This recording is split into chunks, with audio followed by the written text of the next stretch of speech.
cherish all the time you spend, you tuned in to. It's time again to cherish all the time you spend, you tuned in to.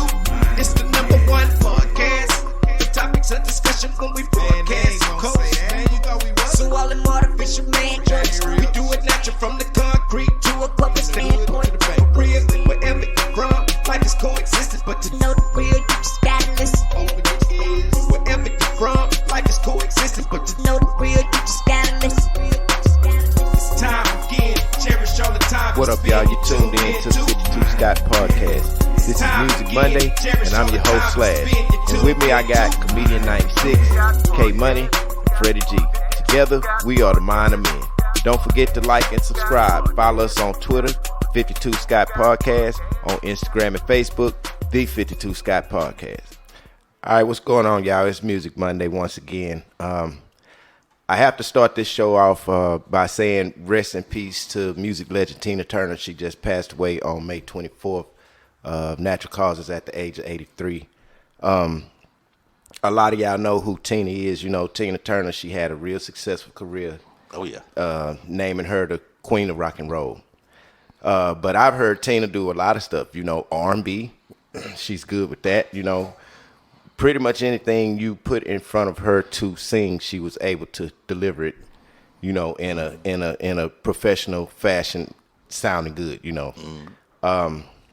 So her career started out with her husband, Ike Turner. Also, rest in peace to Ike Turner. He passed away also, but, you know, a couple of years ago. Yeah.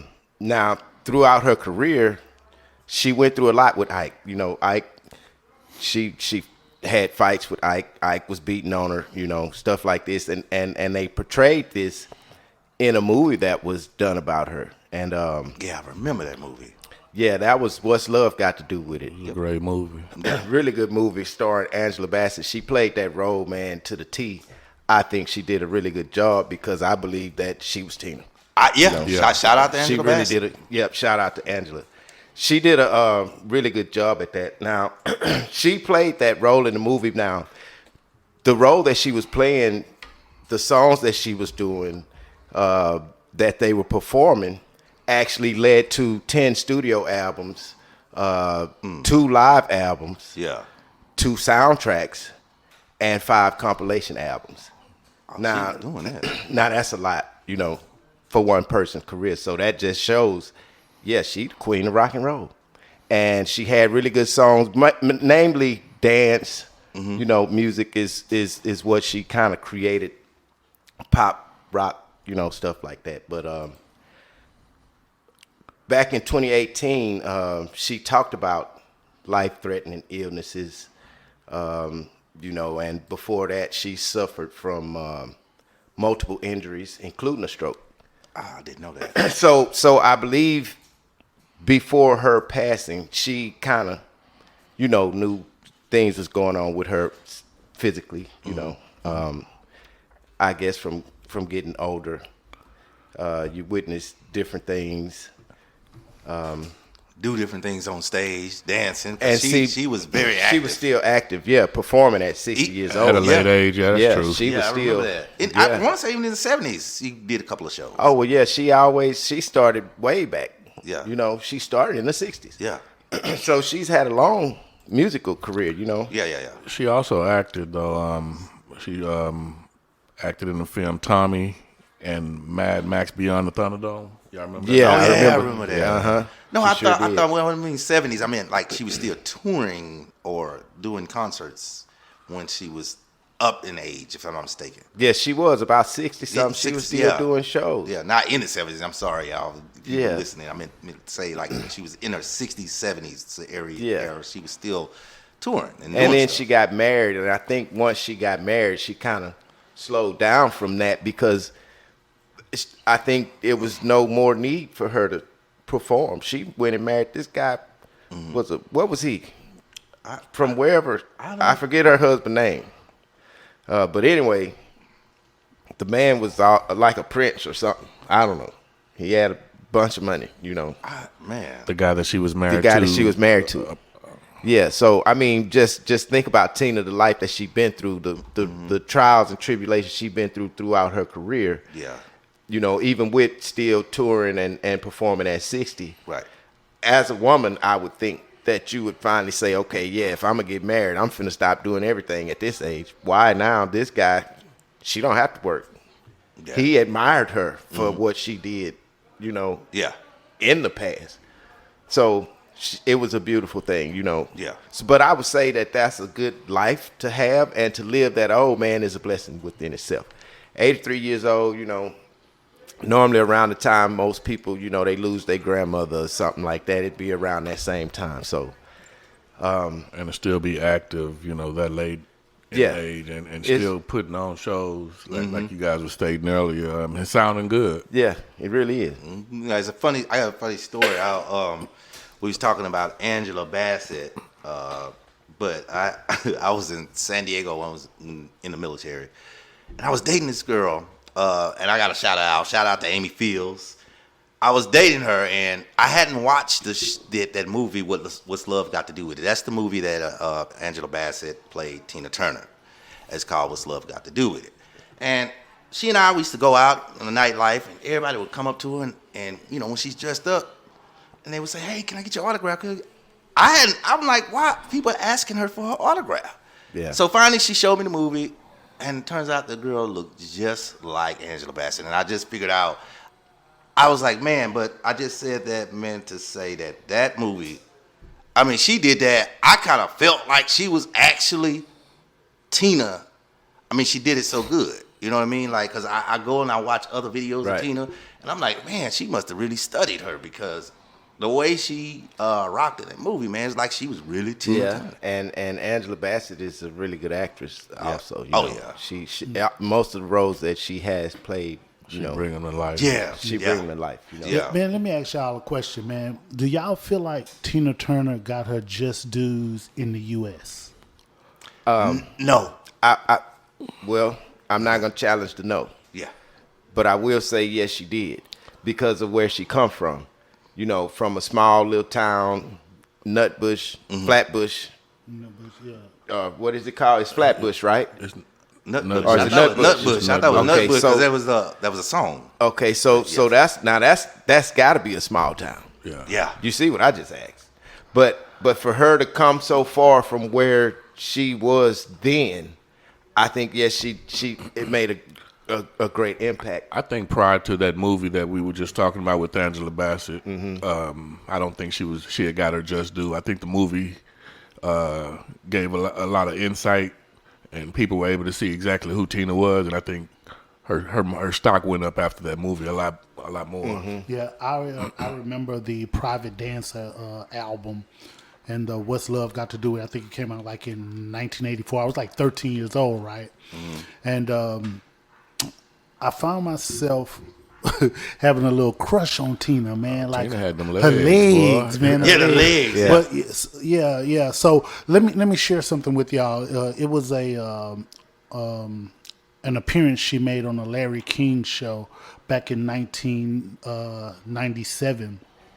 And the reason why I asked y'all, did y'all feel like she got her just dues in the U.S.? Because, you know, she left the U.S. to move to Switzerland. Switzerland. Right. Yes. Yeah, and so one of the quotes, one of the things that she said to Larry King, and I quote, I had left America because my success was in another country, Right. and my boyfriend was in another country.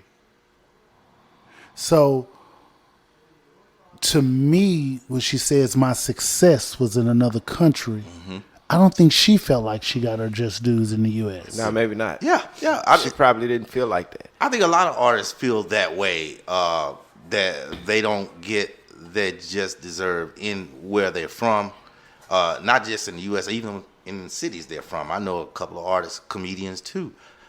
They were actually about to move. They didn't end up moving, but they were about to move because they felt like, I don't think, you know, Houston don't rock with me that way. And then they started showing love, and then, you know, it was squashed. But a lot of artists feel that way. They feel like, man, I mean, I'm not represented enough or pushed enough in the it's like you push way more overseas than you are Right. in the U.S. You're more popular overseas. You really feel like a star overseas. Well, where- because they treat you Right. as such. Exactly. Over there, you know. Exactly. When you and you don't have to be a known artist in America. Right. I mean, but again, Tina was known in America, but she was still able to get more money in another country, which that happens a lot to a lot of these artists out here. Like we know, and I don't want to get away from the topic, but we know Sade. Now Sade probably had more sales over there than in America. But we know her. She come over here and we treat her like royalty. Yeah. Royalty. Because everybody know who Sade is. I would wonder how that would go back home for her. Like not to get sidetracked from the topic, but you said something Slash that made me think. Like a lot of the artists overseas, they don't feel like they've made it until they reach the U.S. Like the Beatles, right? It's where you from. So they don't feel like they've made it, that they're getting their just dues until they get to the U.S. Right. Yeah, right. It is, but because it's another country that's involved. You know, you got to think over water. I mean, that's a whole different way of communicating. Yeah, and then you get over here. I mean, I don't know. I guess the treatment too.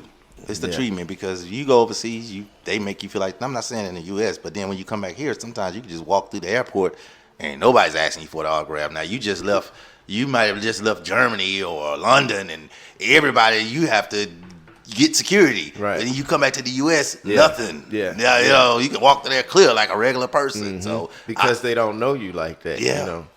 Yeah.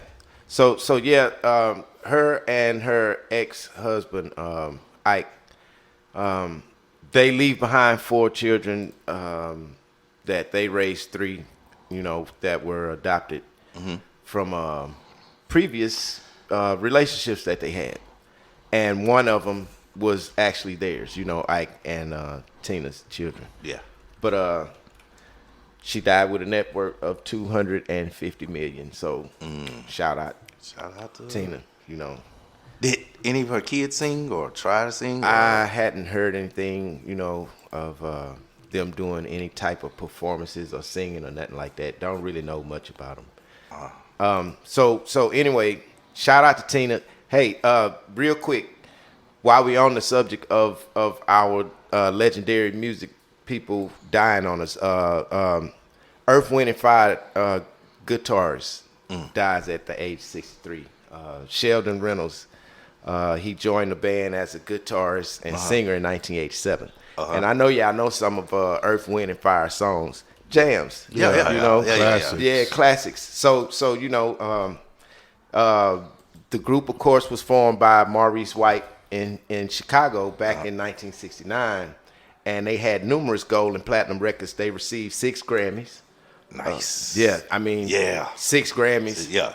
And also, they was awarded a Grammy Lifetime Achievement Award. So that's pretty good, for they career, So they lost another member earlier this year, the drummer, Fred White. Now that's Maurice White, brother. That's the one Maurice he started the band. So Maurice's brother passed earlier this year, and want to say rest in peace to them and a shout out to the members of Earth, Wind and Fire. And to me, that's important because, these are the founders of music. They created the music that we listen to, that we was raised on. Yeah. And as myself and other producers, this is what we pull from most of the time. You hear these songs, you hear them sampling our legendary music artist songs, but it's at a time and day now where we losing them all. All of them, yeah.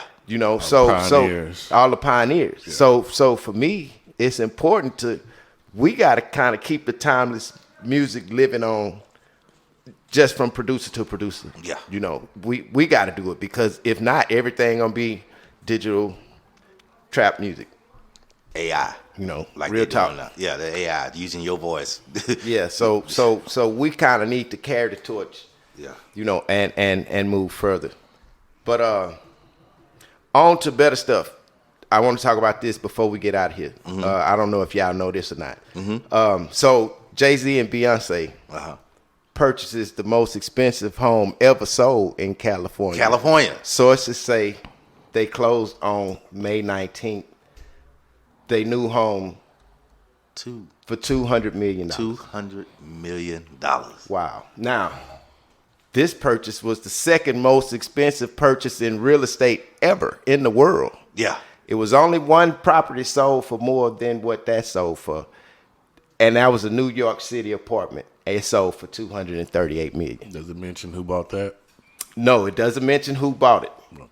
But theirs is the second in the world. You know, most expensive real estate purchase. How many bedrooms? Now, I don't know.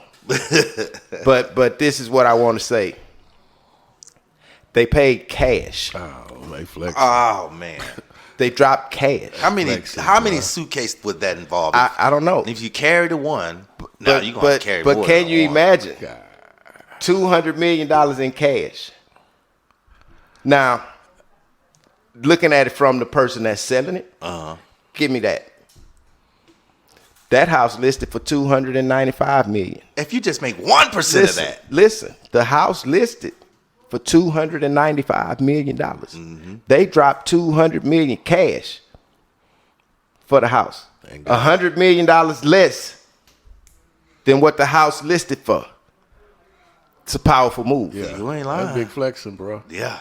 Do you feel what I'm saying? Man, just imagine the ground keeps of that thing. Man, it is. How much money you would have to spend to keep the upkeep. The upkeep Man, of it. I look, know it's at least $10,000 a month. Easy. It sits on 8 acres of bluff. You know, bluff is acres with trees and everything.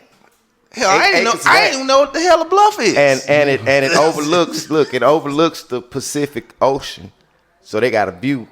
I ain't going nowhere where a bluff of is. the ocean. Now y'all know, man, with the way global warming is, and how in California the stuff shipped, and you right off the ocean. Off the ocean. You got now you got to ask yourself, was that a good purchase? Because you know how they mudslides and all that stuff, and if it's sitting somewhere off the ocean, like, But what about the insurance policy? They want it. I mean, well, it's got to be worth something. Yeah, I mean, to have to pay $200 million cash for it. Yeah, and how much is your insurance a month? You got to imagine how you're gonna pay for insurance. God, you don't have to. You ain't lying. So on insurance alone, Jay-Z got a shout out to Jay-Z. He got a line. He say, I spend your life in a day. You doing that on insurance? Yeah. So that's big flexing, man. Yeah. So I mean, dropping cash, you know, 200 million, not 200,000. Yeah, like you though. Exactly. I'm like you, Slash. Though. If I was the owner and they came with 200 million Give me cash, that. Let me get that. Sir. Yeah. Let me get it. I don't care if I said $295 million. But you got give me the 200. No, think about you this. Can have it. Think about this. Think about this. Say you're an average man. You're an average blowjob and you make $50,000 a year. Jay-Z insurance policy monthly is $50,000. So this man is spending a life in a day. Man, that's messing with me right now. Well, but they can afford it. Now I would want to know how much did the previous owner make off of it? What did the previous owner pay for it? Yeah. Right. And how much did they make off of it? Good question. Exactly. Good question. Now, we would have to ask the Japanese master architect who built it. Yeah. I guess, because we don't know how much how much he paid for it. But if he listed it for $295 million, $100 million of it had to have been the profit. Hey, that realtor got broke off too. The $95 million had to have been his profit. I mean, what he was gonna make if he'd have sold it. Yeah. At that amount of money. So maybe he was able to break even through that sale. Well, he probably was thinking, well, $200 million, in cash, I get it today. Yes, in cash. So whereas not $295, that's the, he might get that over a period. Well, that's of time. the part. The cash part is king. Yeah, that cash going. Yeah, you hit me with the cash. Yeah, I do that with furniture all the time. Hey, they Just may say visualize that though, fellas. Give me Coming that. with 200 cash. Yeah, you know how 200 many million. suitcases, how many cars? Nah, man, you know that you're gonna need an armored truck or 2 or 3. or 4. I don't, Because I'm gonna be an asshole. when they say cash, I don't think they're literally saying like duffel bags of let me count these $100 bills. Yeah, I think that the transfer. cash is a wire transfer. But it's hard cash still. Hey, I'll take it. Yeah, it's a wire transfer. it I don't works think for that me. they're saying Yeah. actual, armored truck cash. I think we thinking about Scarface when he bringing them duffel bags. Of That's money what he in. did. That's it. Yeah, he sure did. He went with the armored trucks With the to the bank with a bunch of duffel bags of full of money. And that's what we thinking about. Yeah, but wouldn't that be nice though? Because we visualizing it all together with all that until Fred try to mess up our dreams, Freddie G. How did I do that? Because we was thinking about armor trucks and money. You want to talk about a wire transfer? Why you gotta be the? Why you gotta clean up everything? Let us drink. Still a power move either way. Yeah, man. So shout out to B&J for that. That's pretty good. That is wonderful. Mm-hmm. So last but not least, real quick, I'm not gonna hold y'all, and I just want to mention this somewhat like a musical icon. This is just something that he said. I'm talking about Nick Cannon. Nick Cannon got 12 kids, right? Yeah. And he say that he does not pay child support. But he didn't say it in a bad way, because I understood what he said. Mm. What he was saying was, I don't pay child support, no government type. Mm. I'm worth $100 million. My money is my kids' money. He got 12 different babies with 6 different baby mamas. Now, just imagine if all of them filed child support on him.